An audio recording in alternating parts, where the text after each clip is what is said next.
So here we have the Ford Fiesta Active on a 69 plate. I'm going to start off by hopping inside the car and running through some controls first of all. Okay, now that we're inside the car, we're going to start with the dials. Over on the left-hand side, we have the rev counter. On the right-hand side, the speedometer.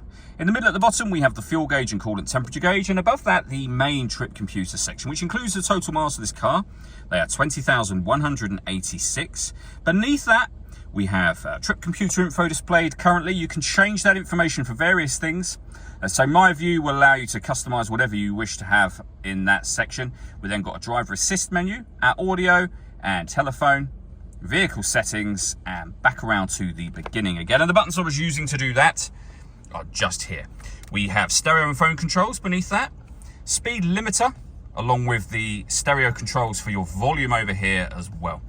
In the center, we have our main touchscreen. This is where you'll pair your phone. Search for Ford Fiesta on your device and select Ford Fiesta once it is found. Yeah, follow instructions on screen from there. We can also access our audio menu, and you can see there we have AM, FM and DAB radio, as well as Bluetooth audio. They've also got two separate USB inputs available. If you plug devices into those, they will appear up on this screen for you to use. And we have our main volume for the stereo just there. Working our way down, we have the air conditioning. So you can adjust the fan speed, the direction you'd like the air to be distributed in, and of course the temperature. The air conditioning is on at the minute, so that's it turned off. Back on again.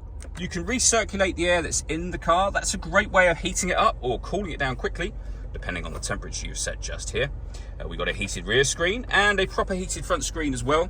Some storage along with a 12-volt charging socket and one of the two USB inputs I mentioned. We have a 6-speed manual gearbox, and then just here we can turn off the stop and start.